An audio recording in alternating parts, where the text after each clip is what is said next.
బ్రహ్మర్షి పితామహ పత్రిజీకి నా కోటి కోటి ధన్యవాదాలు. అలాగే పిఎంసి ప్రేక్షకులకు నా హృదయపూర్వక నమస్కారాలు. నా పేరు బ్రహ్మర్షి దేవరపల్లి గోపాల్ రెడ్డి. మాది ధర్మవరం. భగవద్గీత కార్యక్రమంలో క్షేత్రజ్ఞ యోగంలో జ్ఞాన లక్షణాల గురించి తెలుసుకుంటున్నాం, అమానిత్వాది గుణాల గురించి తెలుసుకుంటున్నాం. కాబట్టి గత ఎపిసోడ్లో 2 లక్షణాల గురించి చెప్పుకున్నాం. 3వ లక్షణమైనటువంటి అహింసను గురించి ఇప్పుడు తెలుసుకోబోతున్నాం. అహింస అంటే హింస లేకుండుట. హింస అంటే ఎవరైనా మనము తిడితే హింస, వాళ్ళ బాధ పెడితే హింస అని ఈ అహింస గురించిన జ్ఞానం చాలామందికి తక్కువగా ఉంటుంది. ఎవడైనా ఒక మనిషిని బాధ పెడితే హింస అనుకుంటాం, ఒకరిని సంతోషపెడితే అహింస అనుకుంటాం. అహింస అంటే ఒక్కరిని హింసించుకోకుండా ఉండడమే అహింస అని భావిస్తాం. ఇక్కడ పూర్తిగా దీన్ని అర్థం చేసుకోవాలి. శ్రీకృష్ణ భగవానుడు యుద్ధం అది హింసే. హింస అయినప్పటికీ అది చాలామంది కృష్ణుడు అహింస గురించి అంతగా బోధించాడు కదా, అంతగా అహింసావాది అంటారు. ఆయన హింసావాది అనేటటువంటి వాళ్ళు కూడా చాలామంది ఉండారు. ఎందుకంటే ఆయన అంత యుద్ధానికి మూలం కృష్ణ భగవానుడు ఒక్కడు అర్జున్ని ప్రేరేపించకుంటే, అక్కడ ప్రేరణ ఇవ్వకుంటే ఖచ్చితంగా అర్జునుడు యుద్ధం నుంచి వైదొలిగేవాడు. అంత హింస జరిగేది కాదు అనే అభిప్రాయం చాలామందిలో ఉంటుంది. అన్ని అచ్చోహిణీల సైన్యం చావడానికి కృష్ణుడు కారణం కాదా, అతను ఎట్లా అహింసాపరుడవుతారు, హింసాపరుడు కాదా అనేటటువంటి భావం చాలామందిలో ఉంటుంది. హింస అనేది ఎట్లా ఉంటుందంటే, ఇతరులకు మేలు జరిగే కోసం బాధించే బాధ ఏదైనా కూడా, సమాజానికి మేలు జరిగే విషయం ఏదైనా ఉంటే అది అహింస అవుతుందే కానీ హింస కాదు. అహింసాపరులు పూర్తిగా మదము పెరిగి వాళ్ళు అహంకరించినప్పుడు వాళ్ళను అణచడానికి హింస అవసరమవుతుంది. అటువంటి హింస కూడా అహింసే అవుతుంది కానీ హింస కాదు. కృష్ణుడు ఎందుకంటే మన శరీరంలో రణం పుట్టిందనుకో, ఒక పుండు వచ్చింది, పుండు వస్తే డాక్టర్ దగ్గరికి వెళ్తాము.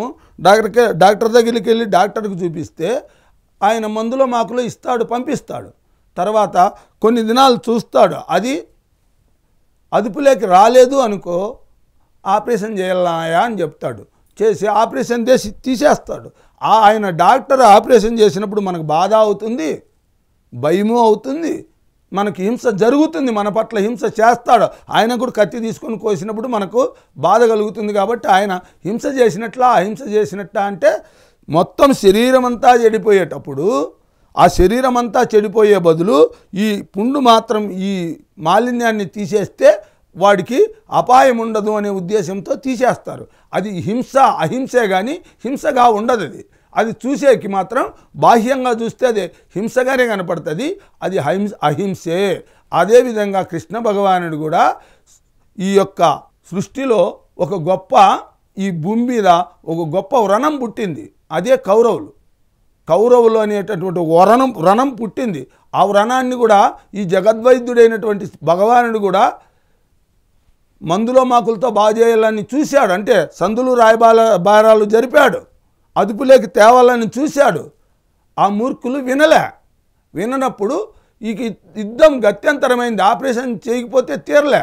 జగద్వైద్యుడు అర్జున్ని కాంపౌండర్గా పెట్టి అక్కడ ఆ వైద్యం చేశాడు. అందుకే సృష్టికి అపాయం లేకుండా పోయింది. లేదంటే అపాయం వచ్చేది. ఆ దుర్మార్గులు పైన అర్జున్ని అక్కడ ప్రేరేపించి యుద్ధానికి అర్జునుడు ఎనికి పోయింటే ఇక దుర్మార్గపు రాజ్యమే మొత్తం అల్లకొల్లమైపోయేది. కాబట్టి అటువంటి విషయాల్లో హింస అహింస రెండు అర్థం చేసుకోవడం, చాలా బ్యారేజ్ వేసుకోవడం కష్టం. మనము చిన్నపిల్లలను చదివించేకి స్కూలుకు పంపిస్తే స్కూలుకు పోయినప్పుడు వాళ్ళు ఏడుస్తారు, బాధపడతారు. స్కూలుకు పంపిస్తే బాధపడతారు అని తల్లిదండ్రి భావించి స్కూలుకు పంపించకపోతే వాడు పూర్తిగా చెడిపోతాడు. చెడిపోవడానికి మనమే తల్లిదండ్రే కారణమవుతారు. కాబట్టి వాడికి చదువు రావాలి, వాడు బాగుండాలి అనే ఉద్దేశంతో కొట్టైనా తిట్టైనా స్కూలుకు పంపించి వాడికి విద్య నేర్పిస్తాడు. నేర్పించిన తర్వాత వాడు విద్య నేర్చుకొని పెద్దోడైన తర్వాత ఆ రోజు నేను ఎంత హఠం చేసినా మా అమ్మ నాన్న నన్ను స్కూల్కి పంపించినాడు కాబట్టి నేను ఇంత హ్యాపీగా ఇంత గొప్పగా బ్రతుకుతున్నాను అని ఆ రోజు తల్లిదండ్రులకు వాడు ధన్యవాదాలు చెప్పుకుంటాడు. లేదు అంటే వాడు ఏడుస్తున్నాడు అని వాడిని ఆ చదువు మానిపించేసి ఇంట్లో పెట్టుకుంటే ఎన్ని చోట్ల చెప్పుకుంటారు తెలుసా? పెద్ద అయిన తర్వాత మా తల్లిదండ్రి నన్ను 2 దెబ్బలు కొట్టి కానీ స్కూల్కి పంపించితే నేను ప్రయోజకుని అయిండేవాడిని కదా, ఈరోజు నేను ఇంత పనికిమాలిగా తయారైపోయానంటే మా తల్లిదండ్రి ఆ యొక్క శిక్షణ కరెక్ట్ లేదు అనుకుంటారు. కాబట్టి ఎవరికైనా మేలు చేయాలి అనే ఉద్దేశం, భావం ముఖ్యము, ఇక్కడ కర్మ ముఖ్యం కాదు. గుర్తుపెట్టుకోవాలి, చేసే కర్మ హింసాకార్యమైన భావము వాడికి మేలు జరగాలనే చేసేటటువంటి ఏ పనైనా అది అహింసగానే ఉంటుంది. కాబట్టి దీన్ని అర్థం చేసుకుంటే అహింస అనేది చాలా అద్భుతమైనటువంటిది ఘట్టం మనకు తెలుస్తుంది. కాబట్టి మనం పరుల కోసం మేలు చేయాలనే ఉద్దేశంతో చేసినప్పుడు అక్కడ జరిగే హింస కాదు. అది కొద్దిపాటి హింస జరిగినప్పటికీ కూడా దాని వెనక మాత్రం గొప్ప హింసాతత్వమే ఉంటుంది. కాబట్టి శ్రీకృష్ణ భగవానంత అహింసావాది ఈ సృష్టిలో లేడు. ఎందుకు అంటే సృష్టికే ఆయన మార్గదర్శి. కాబట్టి అందుకే ఆయన ఎక్కడ ఏం చేయాలో అక్కడ చేశాడు. ప్రతి పని కూడా అంత అద్భుతంగా ఉంటుంది. ఒక ఆత్మజ్ఞాని ఏ పని చేసినా అది చాలా తూచా తప్పకుండా. వాళ్ళు పొద్దుతిరుగుడు పువ్వు లాంటి వాళ్ళు. సూర్యుడు ఏ వైపు ఉంటే పొద్దుతిరుగుడు పువ్వు ఆ వైపే తిరుగుతుంది. అదేవిధంగా సత్యం ఏ వైపు ఉంటుందో జ్ఞాని యొక్క చేష్టలు కూడా అలానే ఉంటాయి, దానికి అనుగుణంగానే ఉంటాయి. కాబట్టి జ్ఞానులకు మీరు తీర్పరులు కాకండి అంటుంది ఉపనిషత్. ఇది పూర్తిగా అర్థమైతే ఎవరు తీర్పులు ఇవ్వరు జ్ఞానులకు. ఆ గురువు ఒక సద్గురువులైనా, సద్గురువు అంటే ఆయనకు ఎలాంటి పక్షపాతాలు ఉండవు. అయితే మనము బాహ్య చూపుకు మాత్రం పక్షపాతం కనపడుతున్నట్టు అనిపిస్తుంది. ఒక శిష్యుని చాలా ఇష్టంగా చాలా గౌరవంగా చూస్తాడు. ఒక శిష్యుని పూర్తిగా దండన చేస్తుంటాడు. ఎందుకు దండన చేస్తుంటాడంటే ఆయనకు మాత్రమే తెలుసు, మనకు తెలియదు. కాబట్టి అందుకే మనము జ్ఞానులకు తీర్పరులము కాకూడదు అనే విషయము మనకు స్పష్టంగా చెప్తుంది. ఒక్కొక్క గుణంలో మనం ఎంత జ్ఞానాన్ని పొందొచ్చు అంటే అంత జ్ఞానాన్ని పొందొచ్చు. ఈ 5 శ్లోకాల్లోనే ఎంత గొప్ప అర్థం ఏమిడిందో ప్రతి ఒక్కరూ అర్థం చేసుకోవచ్చు. అమానిత్వం, అదంబిత్వం, అహింస, క్షాంతిరాజ్యం, ఆచారోపాసనం, శౌచవం, స్థైర్యమాత్మా వినిగ్రహ, ఇంద్రియార్థేషు వైరాగ్యం, అనహంకార ఏవచ, జన్మ మృత్యు జరా వ్యాధి దుఃఖ దోషానుదర్శనం, ఆసక్తిరనభిస్వంగ, పుత్రాధార గృహాదిషు, నిత్యం చ సంచిత్తత్వం ఇష్టనిష్టోపపత్తిషు, మై చానన్యయోగేన భక్తిరవ్యభిచారిణి, వివిక్త దేశ్యవిత్వం, అర్తిర్జన సంసది, ఆధ్యాత్మిక జ్ఞాన నిత్యత్వం, తత్వజ్ఞానార్థ దర్శనం, ఏతద్ జ్ఞానమితి ప్రోక్తం, అజ్ఞానం యదతోన్యత అని ఈ 5 శ్లోకాల్లో 20 లక్షణాల గురించి భగవానుడు మనకు వివరిస్తున్నాడు. గత ఎపిసోడ్లో ఈ శ్లోకాలతో పాటు చెప్పుకున్నాం. తర్వాత ఆ గత ఎపిసోడ్ చూడనటువంటి వాళ్లకు అర్థం కావాలని మళ్ళా ఒకసారి నేను దీన్ని చెప్తున్నాను. చెప్పడానికి కారణం ఏమంటే అది అమానిత్వం, అదంబిత్వం, అహింస, శాంతి, ఆర్జవం, ఆచారోపాసన, శౌచము, స్థైర్యము, ఆత్మనిగ్రహము, ఇంద్రియార్థంలో వైరాగ్యము, అనహంకారము, జన్మ మృత్యు జరా వ్యాధి దుఃఖ దోషానుదర్శనం, ఆసక్తి లేకుండుట, పుత్రాధార గృహాదులందు అనిభిస్వంగము, ఇష్టానిష్ట ప్రాప్తియందు సంచిత్తత్వము, అనన్యయోగమున అవ్యభిచారణకు భక్తి, వివిక్త దేశసేవిత్వము, జనసంగమున ప్రీతి లేకుండుట, ఆధ్యాత్మిక జ్ఞాన నిత్యత్వము, తత్వజ్ఞానార్థ దర్శనం. ఈ 20 లక్షణాల్లో ఇప్పుడు 3 లక్షణాలు మనము పూర్తిగా దాన్ని వివరంగా తెలుసుకుంటూ వచ్చాం. 4వ లక్షణమైనటువంటి అమానిత్వం, అదంబిత్వం, అహింస, శాంతి. ఇప్పుడు 4వదైనటువంటి శాంతి గురించి తెలుసుకుంటున్నాం. శాంతి అంటే చాలా మటుకు ఓర్పు అంటారు. ఇది ఓర్పు ఎప్పుడు ఓర్పు శాంతిగా మారుతుందంటే, ఓర్పు అంటే ఒకడు మనం తిట్టాడనుకో మనకు బాధ కలుగుతుంది. అంటే విధి లేకనో గతి లేకనో ఓర్చుకొని ఒక యజమాని దగ్గర ఒక సేవకుడు ఉంటాడు. యజమాని కర్కశంగా మాట్లాడినప్పుడు తనకు బాధ అవుతుంది. బాధ అయింది కదా అని బాధను వ్యక్తం చేయడు కొందరు. ఎందుకంటే బాధను వ్యక్తం చేసి వెనక్కి తిరిగి మాట్లాడే శక్తి ఉండదు. గతి లేకనో విధి లేకనో ఓర్చుకుంటాడు. దాన్ని ఓర్పు అంటాడు. ఓర్పు వేరు, సహనం వేరు. సహనం అనేది శాంతి, బయట శాంతి లోపల శాంతి రెండు కలిస్తేనే సహనం అవుతుంది. బయట శాంతి లోపల శాంతి రెండు కలిసి రావాలి. అంటే ఆ సన్నివేశం జరిగేటప్పుడు కూడా తన లోపల ఏమాత్రం బాధ కలక్కోకుంటే దాన్ని శాంతి అంటాడు. శాంతి కలిగినటువంటి వాడికి ఏమాత్రం కూడా అలజడి రాదు, లోపల శాంతిగానే ఉంటాడు. ఎంత అవమానకరమైన విషయం ఎదుటికొచ్చినా వాడిలో శాంతికి భంగము రాదు. ఎందుకంటే అది వివేకంతో కూడి ఉంటుంది. ఇక్కడ ఓర్పు అనేది అవివేకంతో కూడుకొని ఉంటుంది. ఇది గుర్తుపెట్టుకోవాలి. అవివేకంతో కూడిన ఓర్పు వేరు, వివేకంతో కూడిన సహనం వేరు. ఎందుకంటే అర్థమైన తర్వాత, వాస్తవాన్ని అర్థం చేసుకున్న తర్వాత పూర్తిగా మూలం వరకు మన ఎరుక ఉన్నటువంటి వాడు తన మూలంలో గ్రహిస్తాడు, గ్రహించి ఆగిపోతాడు. అక్కడ సందర్భం బట్టి ఏమైనా చేయాల్సి వస్తే చేస్తాడు, లేకపోతే ప్రశాంతంగా ఉండిపోతాడు. అవసరం అయితే వాడతాడు తప్ప అనవసరంగా తన యొక్క మాటలే కాదు, తన లోపల ఉన్నటువంటి భావాన్ని వాడడు, ఆ ఫీలింగ్స్ని కూడా తీసుకోడు. ఫీలింగ్స్ పట్ల కూడా ఏమాత్రము సమస్థితి కోల్పోడు, అంటే బ్యాలెన్స్ తప్పడు. ఇది చాలా అర్థం చేసుకోవాల్సిన విషయం. ఇది ఎంత అద్భుతమైన జ్ఞానలక్షణం అంటే అంత అద్భుతమైన జ్ఞానలక్షణం. ఎందుకు? వివేకంతో కూడిన సహనం కావాలి. దీన్ని బాగా మనం అర్థం చేసుకోవాలి. మీకు ఒక కథా రూపంలో చెప్తాను. ఇది పూర్తిగా మీకు అర్థమైతే మాత్రం ఖచ్చితంగా వాస్తవంగా నేను ఈ మాటల్లోనే మీకు అర్థమైండల్లా. ఎందుకంటే ఓర్పు అనేది బండికి గట్టిన ఎద్దు, బజార్లో కుక్క, దరిద్ర బిచ్చకుడు, యజమాని దగ్గర సేవకుడు అందరూ ఓర్చుకుంటారు. ఇది ఓర్పు. ఓర్పు బయట ఓర్చుకుంటాడే కానీ లోపల మాత్రం బాధ, భయము అన్నీ ఉంటాయి. అయితే ఇక్కడ సహనంలో బాధ లేదు, భయము లేదు, హ్యాపీగానే ఉంటాడు. అప్పుడు హ్యాపీగానే ఉంటాడు, ఎప్పుడు హ్యాపీగానే ఉంటాడు. కాబట్టి ఇది అర్థం చేసుకోవాల్సిన విషయం. ఈ కథ వింటే కానీ మనకు అర్థం కాదు. కాబట్టి ఒక కథతో దీన్ని మీకు వివరంగా నేను వివరించాలనుకుంటున్నాను. పూర్వము శివాజీ మహారాజ్ గురువు సమర్థ రామదాస్ అని ఒక ఆయన గురువు ఉండేవాడు. ఆయన మహత్తరమైనటువంటి గురువు.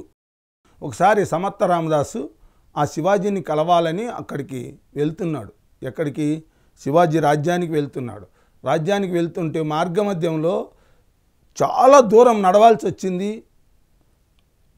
ఎండ వేడిమి ఎక్కువైపోయింది, దాహం పెరిగిపోయింది. ఎక్కడ మంచినీళ్ళు దొరకలే వాళ్ళకు. ఆ నీళ్లు దొరకపోవడం వల్ల నాలుకలు పిడుచుకట్టుకుపోయాయి. కాబట్టి దప్పిక ఎక్కువైపోయింది.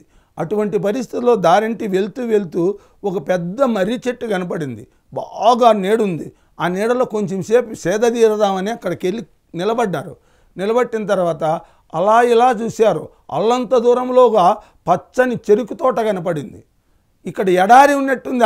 అటువంటి ప్రదేశంలో కూడా అక్కడి నీటి దార ఉండడం వల్ల అక్కడ ఆ పంట పెట్టారు. ఆ చెరుకు తోట చూసిన వెంటనే వాళ్ళకు నోరూరింది. నోరూరి ఆ చెరుకులు తిని దప్పిక తీర్చుకోవాలి, ఆకలి తీర్చుకోవాలి.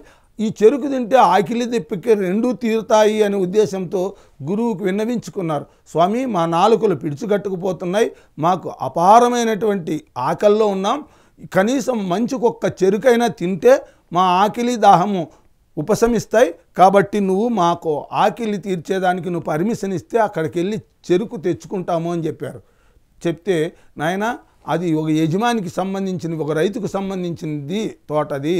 అది మనం పోయి మనకు స్వతంత్రత దాంట్లో మనం తీసుకొని తినేక మనకు స్వతంత్రత లేదు అంటే, ఎందుకు లేదు స్వామి అంటే, పోండి అక్కడ వెళ్ళండి. వెళ్ళిన తర్వాత అక్కడ యజమాని ఉంటే ఆయన ఒప్పించి, ఆయన ఒప్పుకుంటే చెరుకులు తెచ్చుకొని తినండి, కొనుక్కొని, అది కూడా వెల చెల్లించి మీరు ఇక్కడికి ఆ చెరుకు తెచ్చుకోవాలా అని చెప్పాడు. అంటే ఆయన అన్నాడు, వాళ్ళన్నారు, స్వామి మేము ఎట్టి పరిస్థితుల్లో తట్టుకునే పరిస్థితి లేదు. ఒకవేళ యజమాని లేకపోయా ఉంటే వాడిని ఒప్పించేదో ఇస్తాం, తెచ్చుకుంటాము.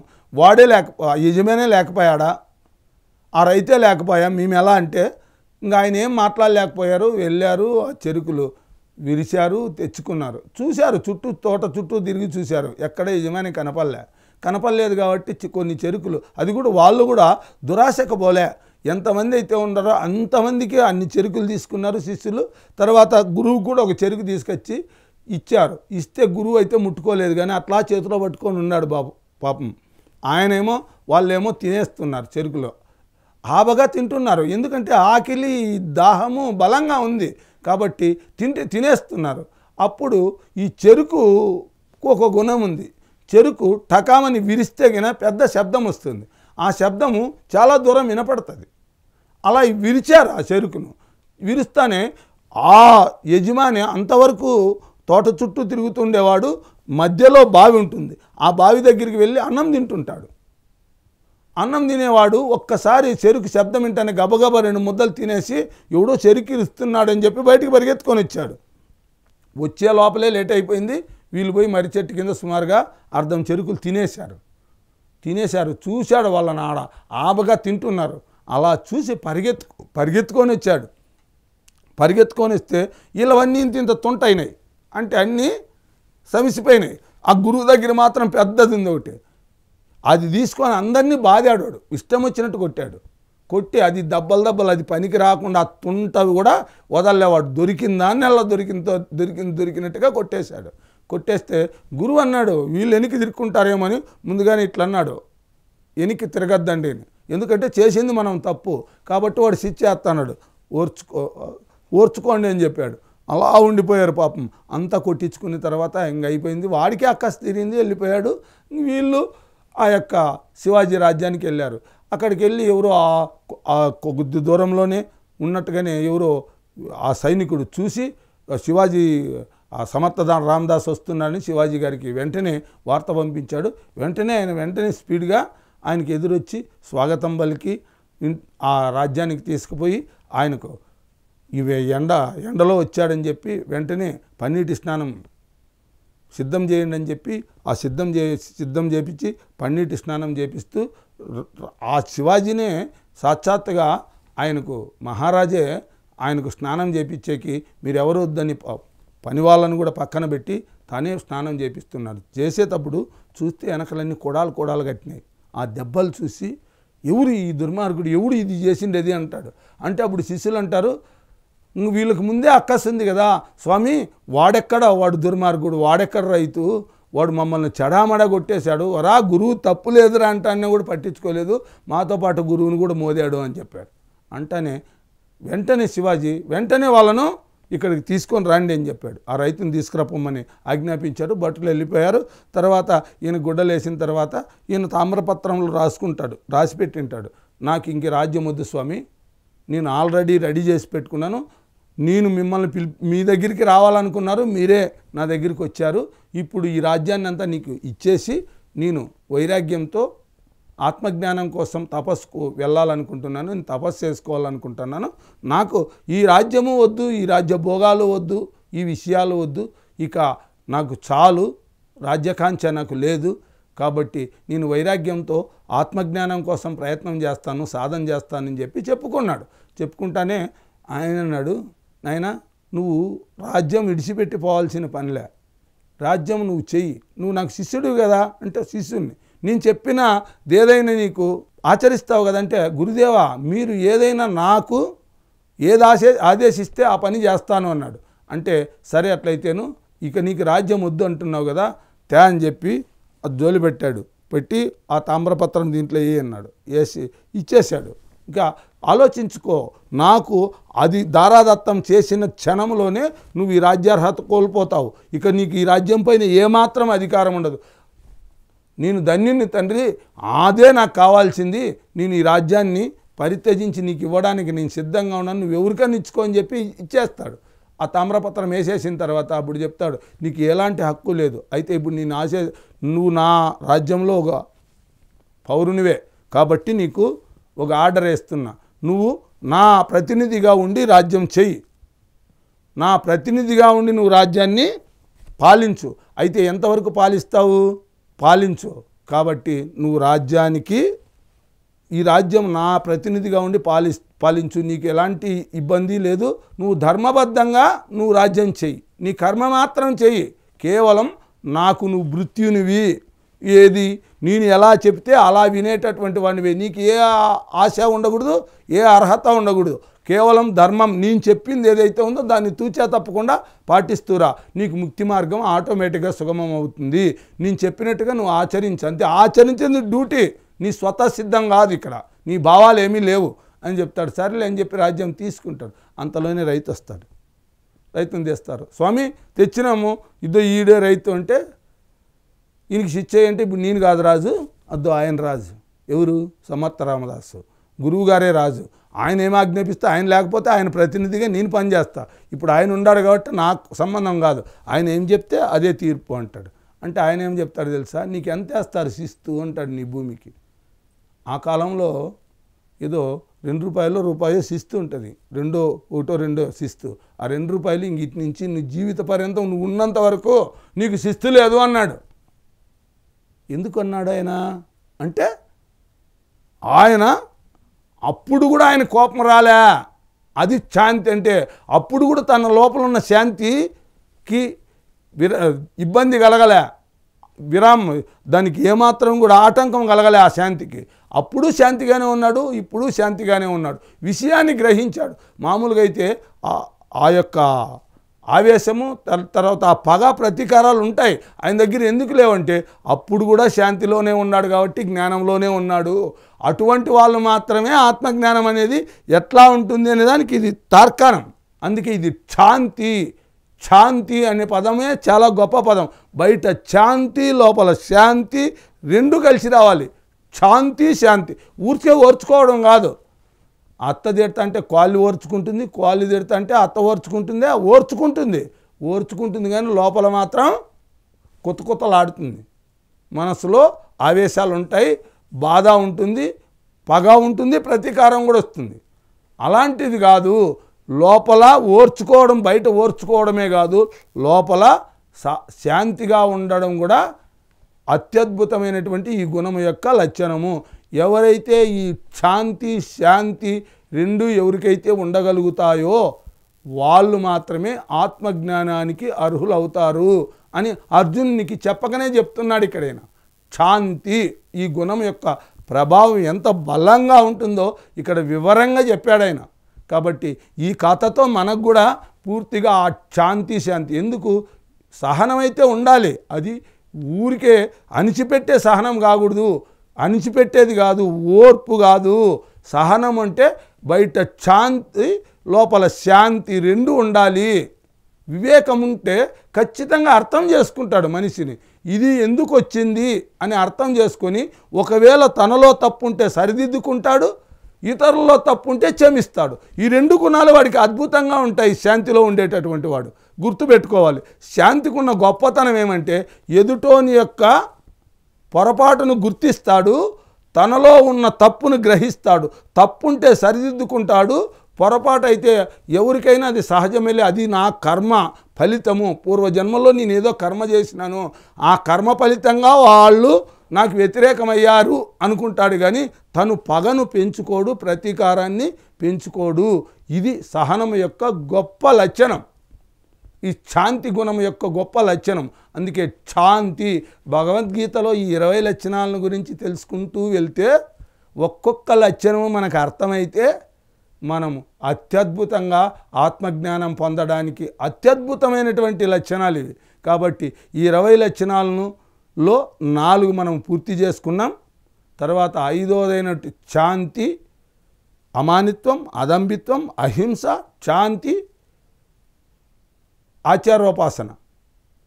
అమానిత్వం, అదంభిత్వం, అహింస, శాంతి, ఆచారోపాసన. 5వది ఆచారోపాసన గురించి నెక్స్ట్ ఎపిసోడ్లో దీని గురించి పూర్తిగా క్షేత్రజ్ఞ విభాగ యోగంలో అమానిత్వాది గుణాల నుంచి తెలుసుకుంటున్నాం. ఇక ముందు ఇక్కడ తెలుసుకున్న దాని నుంచి ఇంకా ముందు తెలుసుకుంటాం. కాబట్టి మనము పూర్తిగా ఒక్కొక్క గుణాన్ని తెలుసుకుంటూ వెళ్తున్నాం. అది ముందుకు వెళ్ళే కొద్దీ మనకు ఆయా గుణాల గురించి పూర్తిగా 20 గుణాల గురించి మనం చెప్పుకుందాం. 20 గుణాల్లో ఇప్పుడు 4 అయిపోయాయి. 5వదైనటువంటి 5వ గుణాన్ని గురించి మనం చెప్పుకుందాం.